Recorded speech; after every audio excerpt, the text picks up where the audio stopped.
before we start. Look at these two handsome devils rolling in. What happened? What happened to me? Look, Simon, we all have the time. The time, time comes and it goes. We'll have a couple of young Irish lads coming up behind us in the next few years. That'll be pushing us out as young calls. You're making me feel old and very average. I must have. So you boys are twins, obviously. We are indeed. We always get asked, are we identical twins or not? I think, like, genetically, we're not meant to be identical, but people have different takes on whether they think we are or not. Mate, you are identical twins, surely. Because it's got to do with the egg or something. Let's take a vote. Are they identical twins or are they not? Let's have a comments. Yeah, we'll get the people. The people will tell us if we're identical. Forget science. Yeah. Zoom chat. Science. Yeah. Exactly, Lee. Forget bloody science. The people have spoken. We've got a lot of years. Yes, yeah. Crazy. Now, we could go anywhere with this for you two, couldn't we? We could talk about absolutely anything because you're both very skilled and very knowledgeable in many things. And I know a lot of our members would like to ask about, probably health and fitness and well-being and stuff like that. But selfishly, I've got some stuff I want to ask as well because, it's all about me. So I think we should leave a little bit for Q&A. A little bit, possible. But I'd love to talk about behavior change. That's what you two do, really, isn't it? Isn't that right? Yeah, to different extents. Yeah. Now, to different extents, for sure, Lee is obviously much more in the fitness space than I am at the moment. So his is behavior change with clients in a sense around nutrition and exercise.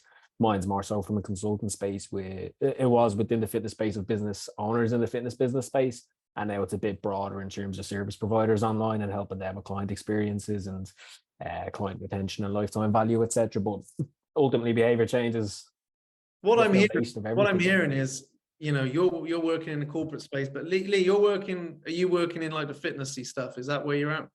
Yeah, so I'm currently working in a commercial gym here in Dublin. I was in the corporate space up until January, and then job cuts and other things happened, and I kind of had to pivot into a different direction. So fitness is kind of where I'm at these days. Nice. So we got some. It's like we got some minds on here, aren't we? Knowledge on here between us. Right, folks, I know you got loads of fitness questions, but here's what I want to ask you, right? I've got something that I want to go over. I've got this theory at the minute, and this is how we're going to go. We're going to keep it conversational. Yeah. But I get a lot of messages, sometimes in academy, sometimes out of academy, and I'm sure the folks relate to this because many of them watching have sent me this, but sometimes there seems to be this hurry to get to the end. Do you ever get that with your client, like to get to the end? And when we get to the end, we'll be fit and healthy, and we're at the end now. I'm fit now. And it's probably the same in business, same in any sort of thing. It's like, if I just get there, and and it almost makes it harder. Do you know what I mean? So it makes the last chunk of the journey harder when you pin all your hopes on this end thing. Have you encountered much of that? Have you seen much of that, like in what you're doing? I'll kick it off. I'm sure Lee has plenty of examples with clients. I think fitness is probably the example that everyone can relate to in some degree, because it's probably one of those things that everyone has personal experience with to some level, trying to lose weight or build muscle or whatever else. From clients that I worked with, obviously I was in the fitness space previously, working as a personal trainer with clients. So it was rampant in that. It was pretty much 95% of clients. That was the big thing, is they've got this end point, this end goal that they're working towards, and it's motivating at the beginning to get them going. It might be a holiday or a wedding or an event or something like that that initially sparks them into action and gets them moving. But it certainly gets to a stage where it almost feels like that deadline that they said that was a motivator almost has the opposite effect and starts to put this pressure on them that causes them to go the complete opposite direction and almost feel like, I'm not going to be able to achieve it. I'm not able to get there. And that deadline ultimately kills the ambition or goal that they have, which is interesting because it's a dead line and it kills the ambition or kills the goal. But I think there's a give and a take with it, and there is a real value in having deadlines and having targets upon yourself. But it's being honest with yourself around the deadline and the realistic ability of you to commit to what's the effort and time that's going to take to get there. So if I've got this deadline, there's a certain amount of effort that I need to apply to get here at this point. It's like driving, your car somewhere. If you drive at a certain speed, you'll get to the destination within a certain kilometer range, whatever it is. And you need to be realistic with yourself when setting them targets for you around, well, what speed am I willing to go at? Or what pace am I willing to move at? If I want to get to the destination quicker, it means I need to go faster. Are you able to go faster, taking into consideration everything else you've got going on in your life with kids, family, stress, all this other stuff? Doesn't mean if you're not able to go at that pace, there's no problem. But you can't expect yourself to still stay on that same timeline and hit the goal with that time frame if you're not able to move as quickly as you had been at the start. And it might be a case of being open with yourself around, this is the timeline I want to work towards. This is the deadline I'm setting, but being flexible and open to negotiating with that as you move through the process. Because, and fitness is a great example of it. The idea of getting to the gym and sticking to your nutrition and your calories sounds great. And the sounds like, yeah, I could do that, no problem. And after a couple of weeks, like, you know what? I've got a lot of other stuff going on. Maybe I had the plan of getting to the gym 5 days a week. Realistically, I'm only going to get there 2 or 3. That's fine. You can still get to the goal and get to the end point, but you need to accept probably won't get there as quickly as you would have if you had been able to maintain the 5 sessions, Do you ever find some people, and I've been here, by the way, do you ever find that people get to the end and then it's almost, they get the result and it can almost feel a disappointment in a sense. So the end is, and it's like, what do I do? Where do I go from here? Do you know what I mean? I see it a lot in kind of mental transformation, where it's like, oh, when I get there and my life's just going to be like one amazing experience. And you're like, oh shit, it's not, is it? Do you know what I mean? Do you ever face that? I suppose you face that a little bit in fitness, especially. I know you do a lot more than that, Lee, but you probably, a lot of people think when they lose a certain amount of weight, they're going to be happy, for example, don't they? Well, when I shift that weight, well, then I'll be happy. And you find that people get to the end and then sometimes, if they have an end goal, how do you keep them moving from there? Do you know what I mean? Yeah, it's a great question. And I mean, not even just in my own experience with clients, but just in my own experience of going through life and getting to this point. Like my whole life up until maybe the last 6 months was climbing a mountain with the idea of once I got to the top of it, everything would be rosy, only to get there and see there's a bigger mountain behind it I now have to overcome. And whether that was, going through college and like, okay, I'll get the degree and then the great job will come and I'll figure things out, or whatever it might be, move abroad, live in this place. Like there's always, I just need to get to this point, and that's when life becomes great and amazing. And there's definitely it's difficult because you have to obviously weigh the process with the outcomes. Like everybody wants something, but life isn't the outcome, life is the process. And if you're not enjoying what you're doing to get there, the chances are once you get there, it's not going to give you this sort of amazing, everlasting fulfillment that you think is going to give to you. And I mean, with clients, it's a conversation that I'd always have at the beginning. It's like, okay, this, whatever, you want to lose 20 kilos in 6 months, perfect. But I can pretty much guarantee it, if I could click my fingers and take those 20 kilos off you now, you wouldn't be much happier tomorrow morning. There's something else there. Like the 20 kilos, maybe that's getting to you, but I think there's something deeper too. And I think that maybe from a problem solving perspective, it's always the idea of this is the hill I need to climb, or this is what I need to do to get to that. But I think we always go for the low hanging fruit, or the easiest thing. Oh, if I was skinny, then I'd be better. But it's there's probably something deeper that we're kind of brushing over and not really talking about here. Yeah, I like that. It is finding a bit of enjoyment in the process, and is what you're saying. That kind of no happy ending to an unhappy journey. Yeah. If you're going to do shit that makes you miserable, to be happy, it's kind of not going to happen.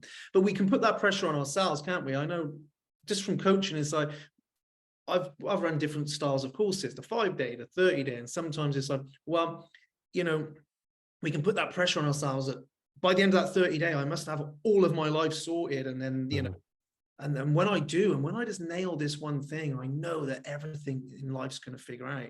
But that's not the way life works, is it? Because I'm sure we've all worked with clients and people, and there's never a straightforward journey, is there? Meaning there's never a time when people don't get busy or there's not a setback. And learning to deal with those things is hugely important, isn't it? Life doesn't just work on our timeline, I suppose, is what I'm trying to say. Oh, for sure. Fortunately not. Fortunately not, it'd be great. This makes sense what we're talking about, folks, what you're hearing. It's important to find some enjoyment in the journey, even in the hard things. I think is crucial there, isn't it? Oh yeah, absolutely. And even for me personally, at the moment I'm training for a triathlon, and even though I'm sitting here and saying to all you guys, God, focus on the process, the outcome, like in the back of my mind, there's this thing where it's like, oh, I can't wait till I cross that finish line and I know I'll feel great. And there's always that little nagging voice in the back of your head that once you achieve X, your life will change, you'll be magically happy and things will be great. But you kind of have to reality check yourself as well sometimes and just say, you know, let's just focus on making today the best possible day it can be, and tomorrow will take care of itself. Yeah, I think this. I mean, this is a common thing, isn't it? I've worked with people who've done experiences and events, and I've worked with people who've hit a certain amount of money that they've wanted to hit in their business, you know, and they've achieved this huge amount of money, you know, life-changing sums of money a year possibly, and you know, you think it's going to be this big, amazing experience, you know, and it can probably afford them much more things and to do much more things, but then you still got to wake up the next day and clear the dog shit off the lawn. And, you know, you're like, oh, why? Like, you know, what now? It didn't feel like quite how I thought it would feel. I think that happens a lot in here. You know, we've got this level process, which is incredible. People might make it to level 1 and achieve level 1. And anyone who's done it will realize there's always a little lull after that, because they've hit a checkpoint and it's like, oh, I've kind of made some progress and I've hit this checkpoint. There's always this little lull of trying to get going again. And I think it's the same with people who run marathons. How many people who run marathons possibly never run again? Yeah, so they get to the end and it's like, wow, that was, you know, that was an amazing thing. And then it wears off. So I suppose a question I would have, I don't know if you can answer this, but you're two really smart people. You know what I mean? Would be how can somebody kind of not avoid that? Is it inevitable? I don't know. But how can somebody, is it a case of is it like a case of finding something else to work towards? You know, when you pass these sort of, should we call them markers? I don't know what the word I'm looking for. Is it stretching the vision of what is it kind of you know, when someone transforms as a person, is it then like sort of shifting their identity? I suppose it's a bit of a vague question, but yeah, it's been a fucking long day. So. That's all good, man. I think when they cross those milestones, those markers, those big points, before even setting out on the adventure or journey to get there and all the ups and downs that come with it, an important thing as a foundation, a starting point, is what Lee mentioned, is essentially getting in touch with the why. So why are they getting started there in the first place? And a good exercise I always like to do is something around values, or, you know, some values based exercise, because that's ultimately what the goal, the outcome is embedded within.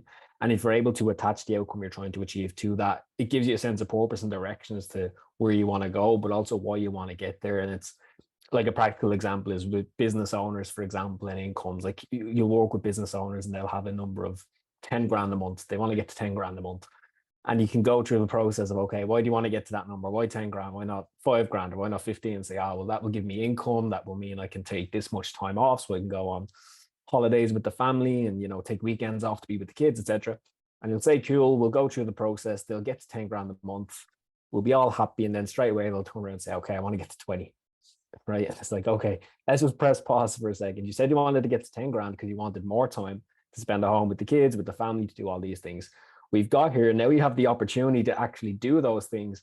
And straight away you said, you know what, I want to just go back to doing all the work again, to go and double what I'm doing right now.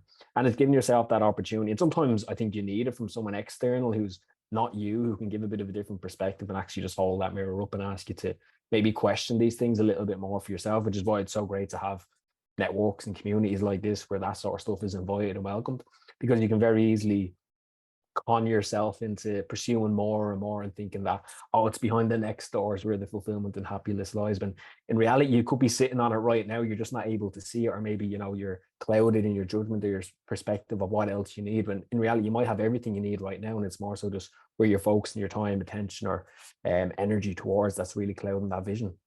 Yeah. So what would a values exercise be? There's a really simple one from James Clear that I nicked. So apologies, James, if you're James tunes in every James here, yeah. There's a copyright suit coming my way here. But his one's really simple. It's literally, I think he has a list of maybe 50 values, and you literally just go through the list and you cross off the first maybe 20 or 30 that just don't resonate at all. And then you're left with maybe 20 left. Then you go through them, you whittle it down to 10. And then as it gets to the last 10, you're trying to whittle it down to 5. And that's when it gets really tricky because you're trying to be really specific on, okay, this one does resonate and that one resonates, but I have to pick one that really sits. And basically, you want to take that list of 50 all the way down to your top 3. And then once you've got your top 3, that just gives you some inclination. There are some more complex ones you can go through, like there's the DiMartini values assessment and other ones like that that are useful, but like I like the James Clear one just because it's really simple and you can get there pretty quickly. Yeah. And that, yeah, I suppose building from a place of values first is really important, right? For anything. People often we don't do that in fitness and health, though, do we? We don't often think of that, do we? We just come in and we just go, well, I want to lose some weight and I want to get fit and I want to run, and it's like we don't weigh up how that fits into our grander scheme of life. It's just like, no, I just want a 6-pack. Why? Yep. We want the what, we don't want the why. We want the what do I have to do? What do I have to do? What do I have to eat? It's like, why? So is it the same? I suppose, is this making sense, folks? Just before we move on, why it's important? Because we've covered some value stuff in here, but I think it's really important we get back to the core of values, really. What's one of your values, would you say, you two? Oh, I think the values exercise is something I do probably every quarter or so because it can kind of change over time. But one that always comes up for me is an idea of, so the word that comes up for me is responsibility, but different people may resonate differently with that. But essentially it's just taking ownership and responsibility for yourself, your life, your situation, whether it's good, bad, or indifferent, accepting that it's on me, that if anything's going to change, it's going to have to be led by me. I can't sit back and be passive about it. I have to be proactive. Nice, I like that. What about you? I have to follow that one up, huh? Pick a value, go on. It's on a live before you start talking about someone says, so what's your values? And you're like, no. If I had to pick one, I would say integrity, but not in perhaps the way that other people might understand it. I mean, obviously integrity from the point of view of, saying something and following up and all that sort of stuff. But integrity, to me, it's more of a personal thing, as in like understanding who I am as a person and what's important to me, and not letting external things influence that or change that or allow me to make decisions that aren't in line with the kind of person I am. Whether that's money or, I don't know, fame, not that I've ever had any fame, but something along those lines. Is like, well, no, you will. Yeah. Do you know I was always told once was your values don't really count for anything unless you're willing to let them cost you something. I like it. Yeah, I like that. Yeah. Do you know what I mean? Like, I like that. It's like, are they really your values if you chuck them out when life gets tough? If when it doesn't become society, socially kind of, something happens in society and you've got these values, but you stay quiet. Is it like, well, are they your values really? Are you that strong with your values if you're not willing to, if you're not willing to put them up against something? So yeah, resistance. Yeah, I like it. You like that, do you? I think you're both nodding. Same nod. What about everyone watching this? What's one of your values? Adam's put that in there, the values task, and we can put it in a group as well. But what's a value of yours? Seriously, have a think. What's a value? I like activity values as well. As in, like, if I look at all my activities I do in life, it's like, what are my activity values? So things, what do I value in activities? So health might be a value of mine. It's like, what does that contribute to my health? Is that in a good way or not? And if you find that these things aren't really in line with the values you have of, fun, for example, is this fun? Is this healthy? Then why am I doing them? Why are they there? So just quite like that filter as well. Everyone's thinking about their values right now. While they're thinking, actually, Simon, one thing, determination. I like it, Teresa. One thing, when I went through the Unbreakable Minds mastery course back 2-3 years ago during COVID, I think one of the first exercises that you got us to do was the be, do, have model. And that was really eye-opening for me. And I was thinking about it because you were asking Lee about the fitness journey and thinking, when I get to this number on the scales, then I'm going to be happy. And it's working backwards from that. And rather than doing have, do, be, it's be, do, have. So essentially, instead of thinking that once I have this external thing, then internally I'm going to feel this way, it's more so getting in touch with, well, how can I have the emotion, the experience internally now? So it's not dependent on some external outcome, because I'll much more enjoy the process and I'm probably going to be much more likely to get there, rather than just, tying myself up in this belief that this internal feeling I really want is going to be present once I achieve this goal. And then once I achieve it, realize, actually, you know what? didn't really fill me up in the same way I thought I might. Yeah. You know, I got to share this quickly, but I wrote this the other night. I was talking to Sarah about this. And it's like, nothing is enough if you aren't enough. Doesn't matter what it is. No amount of money, no amount of fitness, no amount of relationship is enough if you don't feel enough. It doesn't matter what it is. It's like starts. That's the be do have model, isn't it? It's like, Yeah. And you can see it on social media a lot now. Everyone plays the kind of like not the look at me game, but it's like you can see people who are just racking up achievements and things, but it's like they're trying to find something. They're trying to find some level of like, and they ain't gonna find it. You're like, mate, you ain't gonna find it. Like this thing you ain't gonna find what you're looking for because you're coming from a place where you can't find it in here. But then people hear that and think, well, then it will remove your ambition. But I've never experienced my ambition to lower by currently feeling enough anyway. Never. Just makes it smoother. So folks, is there any questions for these two about anything health, fitness, anything related, by the way? Because I want to allow time for that. But also, last time you come on, you spoke about the book Switch, didn't you? Yes, Switch, yeah. Yeah, and I got a lot from that actually. And I've got that book and I flicked back through it, but I loved it. It talks about resistance, being a lack of clarity and all the different things. What would you, is there any more little rules he's got? More things he's got that sound like that. I don't know if you obviously got to change a lot of behavior and for you, like Lee, in fitness and health and food, those behaviors are so ingrained, aren't they? Completely. Like people have lived their entire lives without really considering their daily actions, their relationships with foods, or why they do certain things. Yeah. What are some of the key things to making that sort of lifestyle stick, do you think? I'm asking for myself. Well, I'll give you from my own personal experience, right? Because although you said at the beginning that we're two handsome men, this time last year I didn't look like this. I actually went on my own little weight loss journey over the past year or so. Or just behind you. Carry on, keep talking. Yeah. But no, fitness has always been a huge part of Adam's life, and it's been more of like a stop-start part of my own life. And I basically got to a point where I was nearly 100 kilos and done no exercise at all. It was the heaviest I've ever been, the fattest I've ever been, and the most depressed I've ever been. Wow. And up until then, like considering like fitness wasn't really of interest to me, I didn't care about behavior change or anything. I only cared about what takeaway I was having the weekend and what I had to do to not have to work late that night.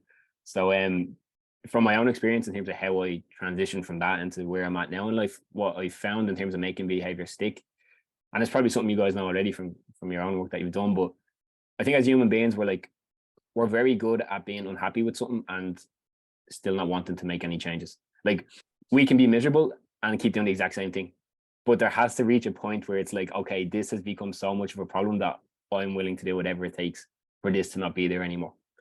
And I don't think it's always a thing of like, it can be motivating to want to go towards something, but I think it's much more motivating to want to get away from something. That's what I found in my own experience anyway. The bad part of that is that sometimes you have to reach rock bottom before you actually start to take things seriously. It would be much better if you didn't have to wait that long before you got there. Mate, do you mind me asking what made you do it then? What made you? Yeah, no, it was a combination of different things. The biggest one was the end of a relationship, a long-term relationship, where I basically had to sit down and look at myself and be like, okay, I thought I was this great guy who, was ambitious and wanted great things in life, and yet none of my actions or my interactions with the people I cared about reflected that in any way. And yeah, just some soul searching mixed with some counseling, and just then that sounds very depressing, but actually it was quite an uplifting time, because the moment I started to try and really deep dive into those things, I felt like I gained a sense of control back over my own life. And I was like, okay, this is where I'm at, and absolutely nobody aside from me is responsible for where it's going from here.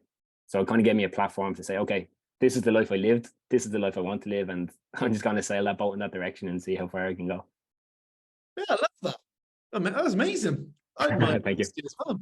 But no, I think you're right. Everyone, you have to get to a point, I think everyone has that, I call that the right moment. Wait, not the right as in this is the right moment, as in the right moment, that moment.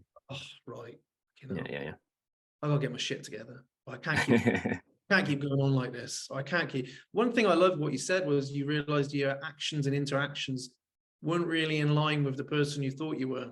Mm-hmm. We've all been there. Oh yeah. I remember my little right moment, mate, sat in my house after a terrible night of getting in trouble. And I remember sitting there with no one around me, apart from my dog. And I was thinking, what the fuck am I doing? Do you know, moment. I remember the moment because my mum said, your dad's disappointed. It was like a dagger to the heart. I was like, oh, he was the biggest reprobate on the planet. He had no room to talk. You know what I mean? But about how disappointed he was. I was like, oh God, it cut me deep. And then, but from there, and this is one thing I think everyone in here has had. They've had a moment where they've gone, so I've got to do something about this. And I think for a lot of people, it's the moment they're unwilling to have. We're running a 5-day at the minute, and people use positivity as quite a denial tactic. It's like, oh, things aren't so bad. When you talk to people, you're like, no, things are bad, aren't they?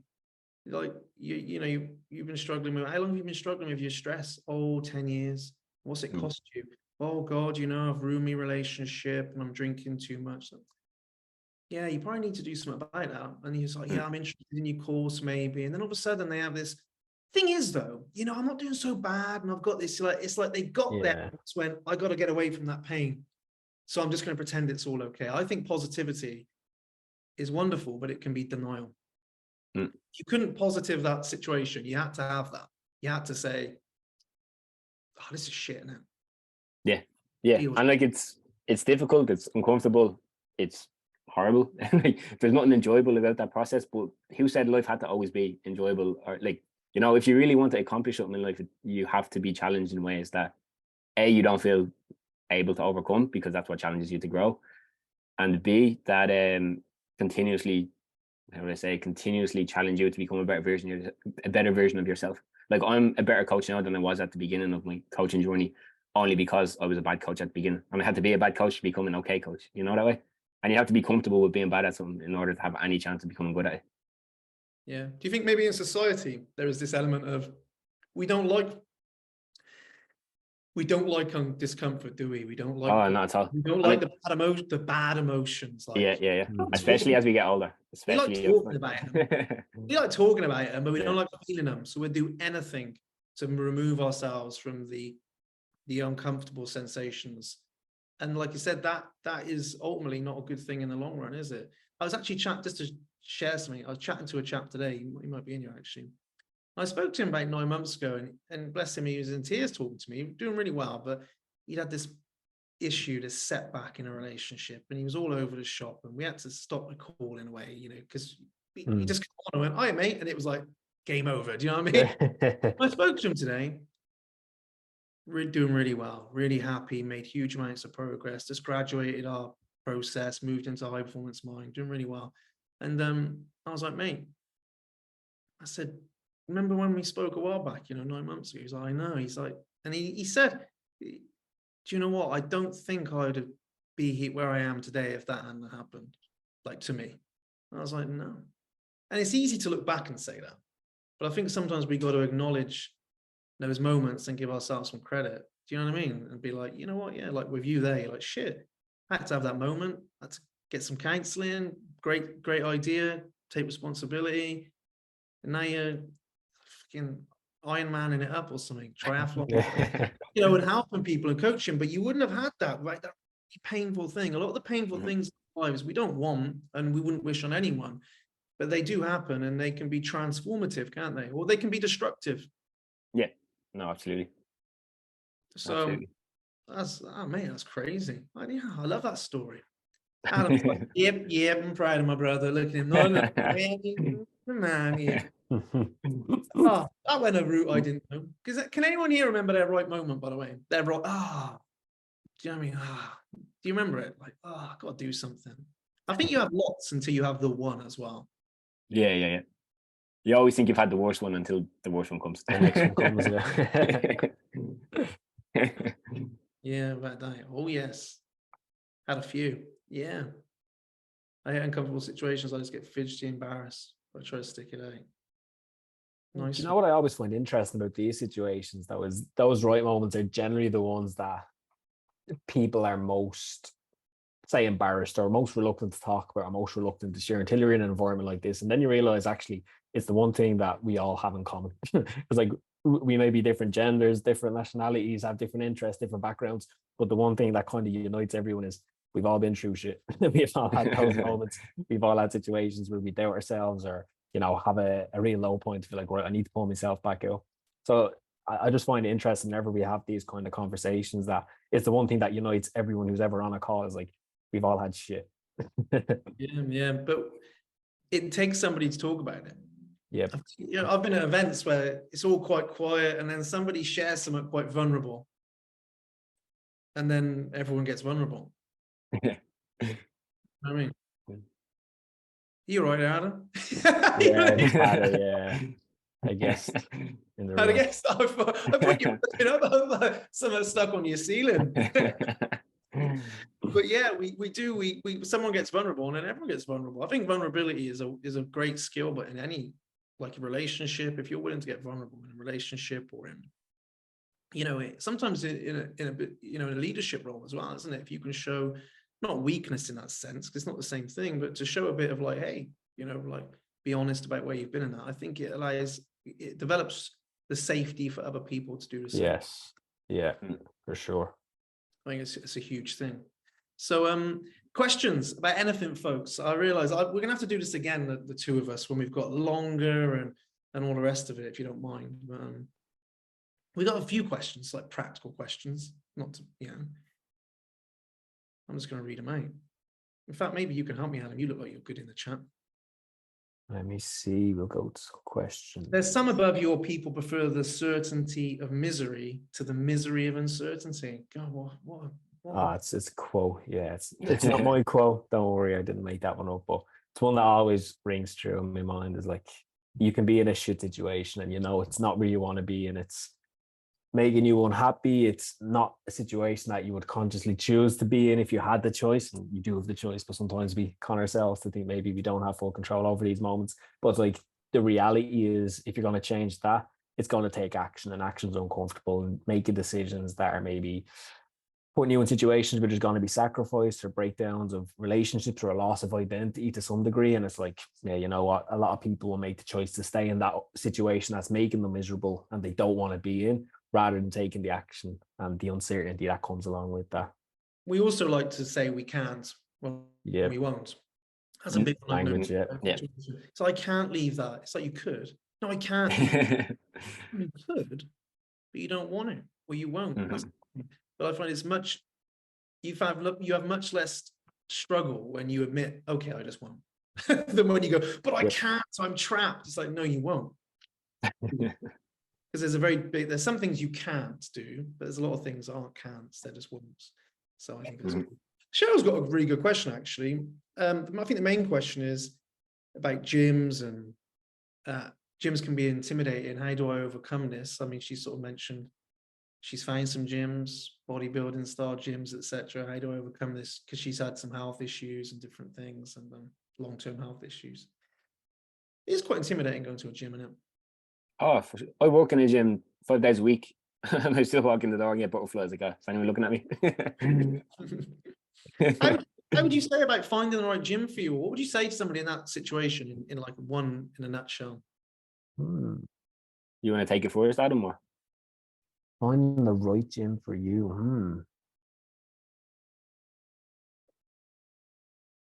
I mean, there's two ways you can look at it. The way my mind initially goes is, I'm not even sure how to articulate it correctly, but it's like whatever you're looking for externally in the gym to be right for you, similar to the be-do have thing we spoke about earlier, whatever you're looking for in the gym or to get from the gym, first you need to make sure that's within yourself.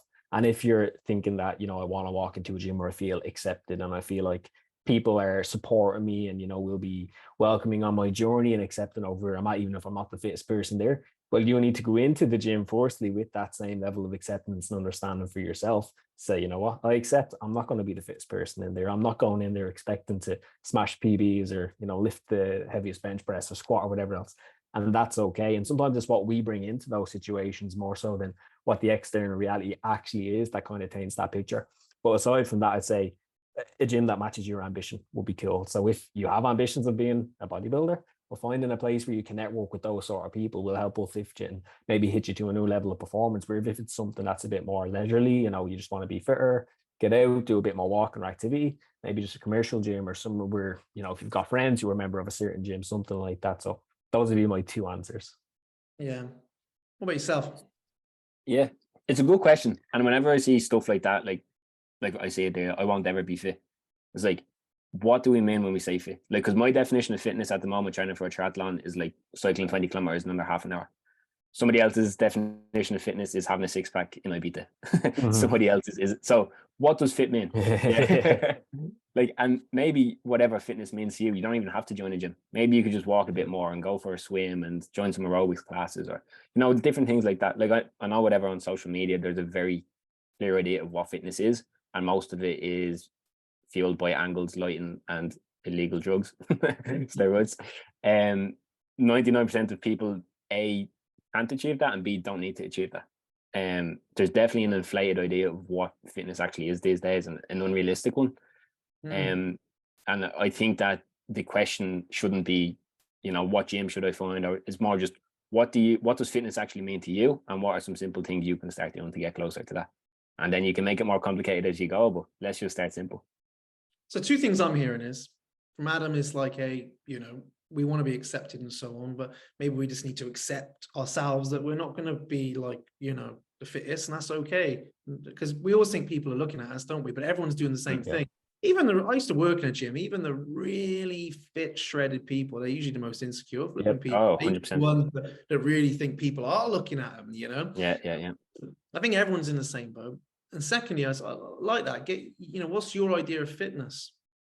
And I think that's important, isn't it? It's like, what's your idea of fit? What's your vision of fitness for you that you want to work towards? And like, do you have to go to a gym? Exactly what you said. Is there not other things you can do that fit in with that? Because we almost automatically go, I need to be fit, I need to go to a gym. Yeah. It's like sometimes with like, I'm unhappy, I need to go to counseling. It's like, whoa, come on, maybe not. Maybe you're just really burnt out and you don't need to go find a problem from when you were 5 just because you're not feeling you know what I mean? But this is true. It's like it's like, you know, where you got a hammer, everything looks like a nail kind of philosophy. So yeah, I like that. And I suppose Leanne, I think, asked a question about, just quickly, how you know, how do you think, I like that, how do you think past an injury while you're healing? So I think Leanne's injured, can't do much. I suppose, how do you see past that is what she's saying, I suppose, isn't it? I think it's hard being injured, isn't it, when you it's horrible. Very bad place to be. Yeah, it's rough. My perspective on it would be, whenever you're injured, I always try to look at situations in a way that's most empowering for me in any situation. Because look, at the end of the day, life is about perspectives, and you can bring whatever perspective to the table, right? And you can have the perspective of, I'm cooped up now, I've got an injury, that's it, I just can't do anything. And like, it's a common one that we fall down into, and it's somewhat, it's the path of least resistance, like, right, that's it. But there is another perspective you can take, and it's like, right now I'm empowered in a different situation. The injury is almost an opportunity for me to focus on something else.